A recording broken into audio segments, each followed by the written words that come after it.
आज लखनऊ में मंडल दिवस के अवसर पे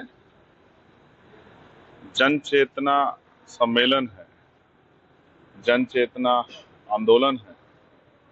क्योंकि 7 अगस्त 1990 को वीपी सिंह जी जो घोषणाएं की थी वो 40 सिफारिशों में से 2 ही सिफारिशें लागू हुई हैं। अभी 38 सिफारिशें बाकी हैं जो जब तक लागू नहीं होगी तो पिछड़े और अति पिछड़े समाज को स्वाभिमान सम्मान का जीवन और अवसर जो है भारत में नहीं मिल सकते हैं।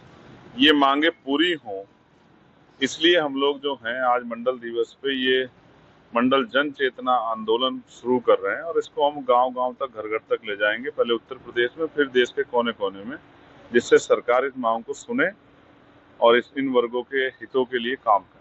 सर, आरएसएस प्रमुख मोहन भागवत ने कहा है कि जब तक समाज में असमानता तब तक जो आरक्षण मिलता चाहिए, लेकिन जो लोग आरक्षण का लाभ लेकर अच्छी जगह पहुंच गए हैं उनको अपना बड़ा दिल दिखाते हुए इसको छोड़ देना चाहिए। तो जो पहुंच गए हैं उसकी जानकारी कैसे मिलेगी?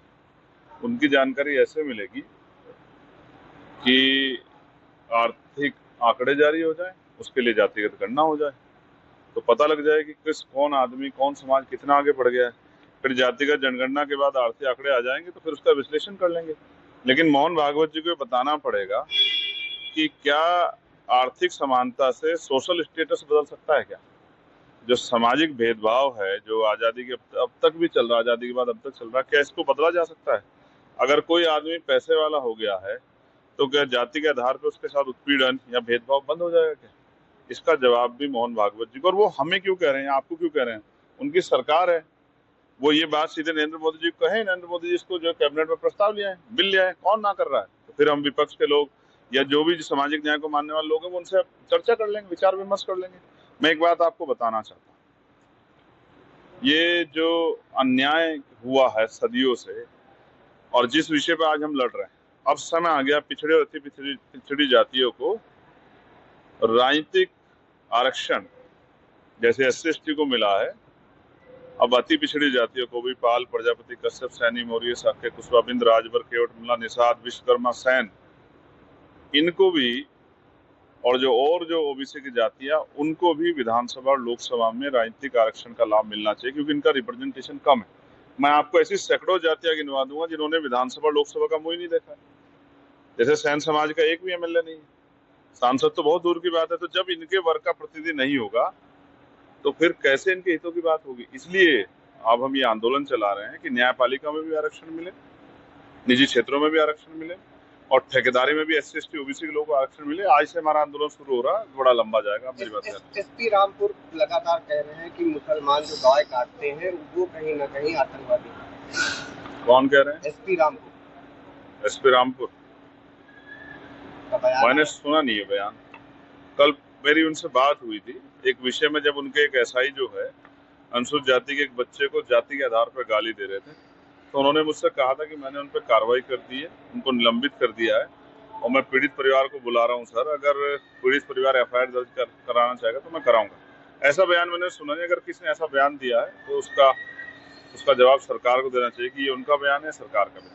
आरएसएस प्रमुख मोहन भागवत ने अभी अपने बयान में कहा है कि जो विरोध प्रदर्शन हो रहा है ये भी संवाद का एक माध्यम है, और जो जेनजी और जेन अल्फा जो अभी नई पीढ़ी है ये कहीं ना कहीं अधिक राष्ट्रवादी है। एक जोरदार तमाचा लगा NDA सरकार को, और 2 दिन पहले एक अतुल साहब उनके हैं RSS के, अमोल या अतुल कुछ XYZ कुछ तरह करके है, वो कह रहे थे कि जो प्रोटेस्ट था ये एंटी नेशनल था। कल RSS प्रमुख कह रहे हैं, जो उनके बड़े लीडर हैं, कि ये जो प्रोटेस्ट था सही था जैन जी का। लेकिन पार्लियामेंट में हमने सुना कि जैन जी को बीजेपी के नेताओं ने, उनके मंत्रियों ने, NDA के नेताओं ने बहुत बुरा भला कहा। कोई गटर छाप बता रहा था, कोई एंटी नेशनल बता रहा था, बहुत सब चीजें देश देख रहा है। देश NDA के नेताओं को माफ नहीं करेगा, मंत्रियों को माफ नहीं करेगा, इनको सबक सिखाएगा। और मुझे तो डर है कि जैन जी इनके घरों का घेराव ना कर दे और ये घर से बाहर भी ना निकल पाए। जितना इन्होंने अपमान किया जैन जी पे, जिस तरह लाठी चलाई, बेटियों को लाठी मारी है, डंडे जो है मारे हैं, आंसू गैस, पैलेट गन, तमाम तरह का जो है उनपे जो अतिक्रमण, उनपे जो अन्याय किया है, देश और का नौजवान भूलेगा नहीं, याद रखना मेरी बात। जो चंदा चोरी का मामला था उसमें अब जो सरकारी आंकड़े निकल के आ रहे हैं उसमें बताया जा रहा है कि बहुत बड़ा घोटाला नहीं हुआ, 3400 करोड़ रुपए का ऑडिट दिखा रहे हैं वो लोग। बड़ा घोटाला नहीं हुआ, 3400 करोड़ का ऑडिट दिखा रहे हैं। नहीं, उनके लिए तो बहुत छोटा है सब कुछ, उनके लिए घोटाला भी छोटा है। लेकिन सरकार 6,800 यानी कि लगभग 7,000 करोड़ रुपए प्रचार पे खर्च कर रही है। इसका जवाब भी उनको आज देना पड़ेगा। मैं मांगूंगा अभी जाके लखनऊ की छाती पे खड़े होकर यही इको गार्डन मांगूंगा जवाब कि 7,000 करोड़ में जो पूरा बजट है इनकी सारी सरकारी यूनिवर्सिटियों का, वो भी 7,000 करोड़ का नहीं है सालाना, 10 साल का, जितना उन्होंने प्रचार पे खर्च किया है। अगर आप अच्छे काम करो जनता प्रचार कर देगी, लेकिन आपने तो प्रचार के नाम पे या सरकार चलाने के नाम पे जो है तानाशाही की है। किसी को बुलडोजर चलाओ, किसी को लाठी मारो, किसी को गोली मारो, किसी का एनकाउंटर करो, ये सब आपने किया। जनता जवाब देगी, आपको याद रखना। लखनऊ में सर एक अभी जो है मौलाना ने जो हुड़दंगी है कंवड़ी, उनको आतंकवादी कहा है। ये सरकारी मौलाना है, ये मुस्लिम मौलाना नहीं, ये सरकार के मौलाना है। सरकार के हिसाब से बयान देते हैं। सदन में परिसीमन बिल को लेकर के आएगा बिल तो अपनी बात रखेंगे।